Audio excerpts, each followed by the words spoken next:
Okay sir. పెరిగిన ధరలు పన్నులు తగ్గాలంటే ధరలు పెంచిన మోడీ జగన్ ప్రభుత్వాలు దించాల్సిందే. ఇవాళ మోడీతో జతకట్టి తెలుగుదేశం జనసేన ధరలు తగ్గిస్తామని చెప్పడం మోసపూరితం. ఈ రాష్ట్రంలో జగన్, కేంద్రంలో బీజేపీ రెండు జతకట్టి జాయింట్ బాధుడు. పెట్రోలు డీజిలు కేంద్రం పెంచింది, దాని మీద పన్నులు జగన్ గారు వేశారు. వంట గ్యాస్ 400ది 1200 చేసింది మోడీ ప్రభుత్వం.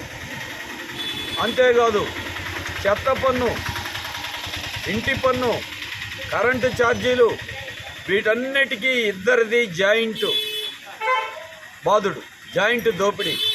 నిత్యావసర వస్తువుల ధరలు పెరిగిపోవటానికి ముఖ్యమైన కారణం ఈ రెండు ప్రభుత్వాలు. ఈ రెండింటిని విడదీసి చూడలేవు. మరి అటువంటి మోడీని వదిలేసి ఆ మోడీతో జతగట్టి మేము వస్తే ధరలు తగ్గిస్తామని చెప్తే ఎలా నమ్మాలి? అందుకే మోడీతో జతగట్టిన వైసీపీ, తెలుగుదేశం పార్టీలకి బుద్ధి చెబితేనే ఈ ధరలు తగ్గుతాయి, పన్నులు తగ్గుతాయి. దీనికి వ్యతిరేకంగా నిలబడిన ఇండియా వేదిక, కమ్యూనిస్టులు, కాంగ్రెస్, ఆమ్ ఆద్మీ పార్టీ, ఇంకా 30 పార్టీలు కలిపిన వేదిక, దీనికే ప్రత్యామ్నాయ విధానాలు ఉన్నాయి. అందుకే ఆలోచించమని ఇవాళ విజ్ఞప్తి చేస్తూ ఉన్నాం. ధరలు పెరిగిన దాని మీద ఉన్న అసంతృప్తిని వాడుకుని ప్రజలను నమ్మించి మేము వస్తే ధరలు తగ్గిస్తామని చంద్రబాబు, పవన్ కళ్యాణ్ చెప్తే ఎలా తగ్గిస్తారు? మోడీతో చెప్పండి, 400 రూపాయలు గ్యాస్ బండ మేము వస్తే తగ్గిస్తామని మాట చెప్పమనండి. లేదు, చెత్త పన్ను రద్దు చేయమని మీరు చెప్పడం కాదు, మోడీతో చెప్పించండి. కేంద్ర ప్రభుత్వం ఆదేశాలు ఇప్పించండి.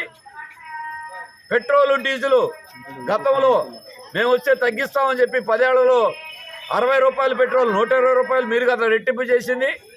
మరి రేపు మీరు ఎలా తగ్గిస్తారు? ఈ పాపానికి బీజేపీతో పాటు వైసీపీ, తెలుగుదేశం రెండు బాధ్యత వహించాల్సిందే. దీని మీద నికరంగా పోరాడేది కమ్యూనిస్టులే. విశాఖ ఉక్కును కాపాడుతామన్నారు. మోడీకి మద్దతునిచ్చే జగన్, చంద్రబాబు విశాఖ ఉక్కును ఎలా కాపాడతారు? ఆంధ్రప్రదేశ్కి ప్రత్యేక హోదా ఇవ్వకుండా, విభజన హామీలు అమలు చేయకుండా నమ్మక ద్రోహం చేసిన బీజేపీతో జతకట్టిన ఇద్దరు కూడా నేరస్తులే, ముద్దాయిలే. అందుకే ఇవాళ వాటికి వ్యతిరేకంగా పోరాడుతున్న కమ్యూనిస్టుల్ని గెలిపించమని చెప్తున్నాం. ఇదే కాదు, మన విజయవాడ నగరంలో ఈరోజు ఉన్నటువంటి ఎమ్మెల్యేలు, మంత్రులు, గతంలో పనిచేసిన వాళ్ళు, తెలుగుదేశం, వైసీపీ ఇవాళ ఎన్నికల్లోకి వస్తున్నారు. మీరంతా రోజు తగాదాలే, వివాదాలే, వాళ్ళ మీద వీళ్ళు, వీళ్ళ మీద వాళ్ళు, బురదలుకోవటమే, తిట్టుకోవటమే, దోషంలు, ఘర్షణలు. మన విజయవాడకి ఇదా కావాల్సింది? తగాదాలు కాదు, ఘర్షణలు కాదు, రెచ్చగొట్టుకోవటం కాదు, ఒకరి మీద ఒకళ్ళు కేసులు పెట్టుకోవటం కాదు. ప్రజా సమస్యల పరిష్కారం కావాలి. ఆ ప్రజా సమస్యల మీద వాళ్ళిద్దరినే నమ్ముకుంటే వాళ్ళు తనుకుంటూనే ఉంటారు. అందుకే వాళ్ళని పక్కన పెట్టండి. మమ్మల్ని గెలిపించండి, కమ్యూనిస్టుల్ని, ఇండియా వేదికని గెలిపించండి. నగరంలో ప్రశాంత వాతావరణం కాపాడటమే కాదు, ప్రజా సమస్యల మీద దృష్టి పెడతాం. వాళ్ళకి సంపాదన మీదే దృష్టి, కోట్లు గడించడం మీదే వాళ్ళ దృష్టి. అంతమంది మీకు పదవి ఇచ్చారు. బాండో మాస్టర్ ఏం చేశారు? వెల్లంపల్లి శ్రీనివాస్ గారు మంత్రిగా పనిచేశారు. విజయవాడకి ఏం చేశారు? ఎంతమందికి మీరు ఇళ్ళు ఇచ్చారు చెప్పండి? ఎంతమందికి పట్టాలు ఇచ్చారో చెప్పండి? మీ నాయకులు ఎంతమంది దగ్గర డబ్బులు తినేసి ఇళ్ళు ఇస్తామని మోసం చేశారో చెప్పడానికి లెక్కలు ఉన్నాయి. కోట్లు గడించారు. అందుకే ఇవాళ ఇటువంటి వాళ్ళు మనకి విజయవాడకు అవసరం లేదు. జనం సొమ్ము తినేవాళ్ళు, అవినీతి పరులు, కబ్జాకోరులు, పార్టీలు ఫిరాయించేవాళ్ళు, ప్రభుత్వానికి భజన చేసి పదవులు నిలుపుకునేవాళ్ళు, వీళ్ళ మనకు కావాల్సింది కాదు. నగరం తరపున, నగర ప్రజల తరపున మాట్లాడి పోరాడి సాధించగలిగిన సత్తా ఉన్న కమ్యూనిస్టుల్ని ఈ సెంట్రల్ నియోజకవర్గంలో ఇండియా వేదిక అభ్యర్థిగా ఉన్న, సిపిఎం అభ్యర్థిగా ఉన్న నన్ను అఖండమైన మెజారిటీతో గెలిపించాలని ప్రజలందరికీ సవినయంగా విజ్ఞప్తి చేస్తూ ఈ 25వ డివిజన్ అరండల్పేట, కార్మికపురం, ఇతర ప్రాంతాల్లో పర్యటిస్తూ ఉన్నాం.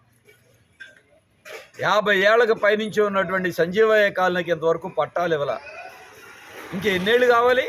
5-6 దశాబ్దాలైనా ఇంకా పట్టాలు ఇవ్వడం మీకు కుదరదా? మీరు పట్టాలు ఇవ్వటం చేత కానీ మీకు వాళ్ళ సొంత ఇళ్ళు వాళ్ళకి పట్టా ఇవ్వడానికి మీకేమొచ్చింది? ఎన్ని ప్రభుత్వాలు మారినాయి, మళ్ళీ వాళ్ళు నమ్మిస్తున్నారా? అందుకే సింగనగర్ పాయికాపురంలో 40,000 మందికి రిజిస్టర్ పట్టా ఇచ్చిన ఘనత కమ్యూనిస్టులది. మీరు ఇక్కడ కమ్యూనిస్టులను గెలిపించండి, సిపిఎంని గెలిపించండి. పట్టాలు ఎందుకు రావో చూస్తాం, పోరాడైనా సాధిస్తాం. కాలువ గట్ల మీద స్టార్ హోటళ్ళు కట్టచ్చా? కాలువ గట్ల మీద పోలీస్ స్టేషన్లు కట్టచ్చా? కళ్యాణ మండపాలు కట్టచ్చా? 60 ఏళ్ళు 70 ఏళ్ళ నుంచి ఉన్నటువంటి సంజీవయ్య కాలనీ కాలువ గట్లు వాళ్ళకి ఇళ్ళు ఇవ్వడానికి నిబంధనలు ఒప్పుకోవా? రూల్స్ మీ చేతిలోనే ఉన్నాయి, నిబంధనలు అడ్డం పెట్టుకుని మీరు చేస్తూ ఉన్నారు. అందుకే పట్టాలు ఇప్పించగలిగిన సత్తా, పోరాడగలిగిన సత్తా కమ్యూనిస్టులకు ఉంది ఈ ప్రాంతంలో. అందుకే సిపిఎంకి కమ్యూనిస్టులకి ఓటు వేయాలని సవినయంగా విజ్ఞప్తి చేస్తాం.